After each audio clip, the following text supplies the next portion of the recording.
Well, we are delighted this morning to be here in Farmers Branch, Texas, with none other than Ed Bonneau of Bonneau Companies. Ed is a gentleman who is not only a very successful business person, but a guy who has done a lot of great things for the Dallas and the Farmers Branch communities. And so, Ed, we are excited about being with you today. I got to tell you that you're also a personal hero of mine. And so I appreciate very much you taking time today to be here and to talk. My pleasure. You can introduce me anywhere, Keith, the way you're going here today. I think it's a normal thing that entrepreneurs, they fall in love with their business. So that's their baby. I mean, we never had an ugly baby. And we never had ugly business. I mean, we loved that business. I loved that business, which blinds you to certain aspects of your business and vulnerabilities. You've had a chance to see the whole, at this point, you have a family of 70, is that right? That's correct. Is that right? Okay, so you got 70 combination of children, grandchildren, great-grandchildren. Exactly. All right? Yeah. You've sold your company a couple decades ago, and you've had the benefit of now watching the benefits of those resources as well as some of the challenges. What sort of advice might you give to business people about that? Well, first thing is, if I would tell every one of them, if you have this itch to go into business for yourself and it stays with you for a while, I would just say you need to scratch it. You need to do it. If you're an entrepreneur, if you start a business and you are the sole owner, it forces you to learn every day.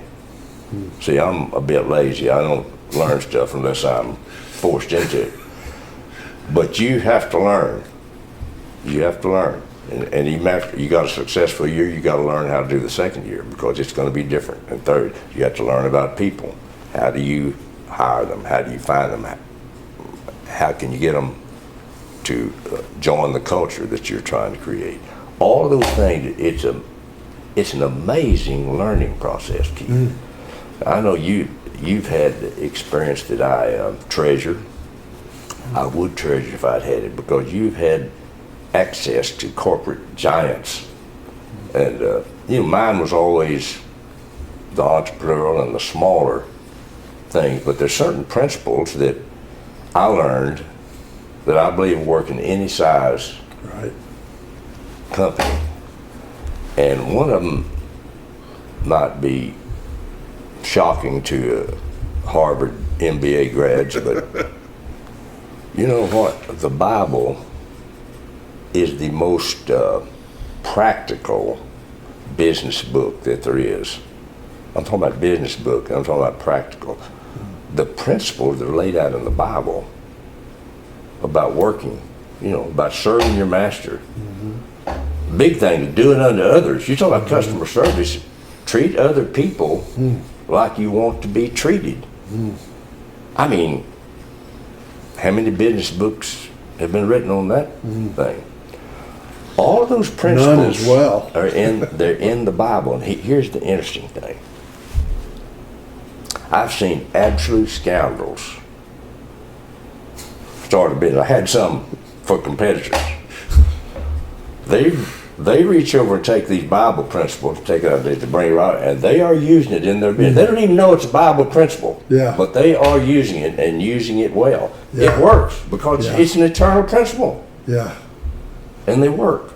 Also, so many highly successful people that you read about, they've left their wife and kids behind somewhere along the way. Some a little more glamorous or didn't give them enough time or whatever it is. If you go into business for yourself, I guess my number one thing to say to you would be, take your wife and family with you in the business. Because if you don't, and you end up 60 years later with the biggest company in the industry and a pot full of money in the bank. If you didn't bring your wife and kids with you, you're going to have a hollow feeling inside of you. You're not going to be satisfied. I don't care what the size of your business, and you won't be able to go back. So take them, make that part of your mantra when you start, to take your family with you. You've got room for them, and all, and not only room, they will help you do better in that business. That's one of the things that Marketplace Ministries appeal to me so much, because I had chaplains helping me bring that message to our business and helping me to create that culture, which I think it's a winning culture. You talk about the corporate giants, and I tell you what, I've been fortunate to know some who took their family with them. Yeah. Fred Smith at FedEx. Yeah. He used to laugh and say I had 10 kids because I could divide it 10 ways and I knew how to do the math. I like that. But taking your family with you Yeah. is a big part of all of that. And I think your encouragement to entrepreneurs to go ahead and pursue that dream. You said if it itches, scratch it. Yeah. Big deal. Big deal. But do it the right way. Do it the right way. And you have, you got, if you have a successful business, you've got such a platform to be of service and to bless other people's lives. How else, I had 200 people in my Dallas office. We were doing things to bless their lives. We were helping our church, doing multiple things at a higher level than we could have if I'd have just had a job making, normal wages. And so it's a great opportunity to bless your family, but bless your employees, bless the town, whatever town that you're in, multiple towns. I think it'll be important for you, the entrepreneur, the one where the book stops. If you have things in your portfolio, good things in your portfolio that are besides making profit, because all those other things add up to a fulfilling, in your life. And there's so much more important when you get older.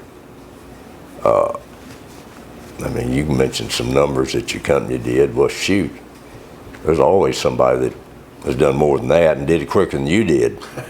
So, but when you've got an employee that tells somebody else on the record that it changed my life to be with that company or to be with that person, that gives you a richness in your latter years that I don't think you can get just from your balance sheet. Yeah. And then you're making decisions that are right decisions. You're trying to make right decisions. And that also helps you when you're trying to go and sleep at night when one of your decisions has gone wrong. You made the decision for the right purpose, and you were convinced of that in your mind. One's wrong, there's another day tomorrow. Go back, fix it.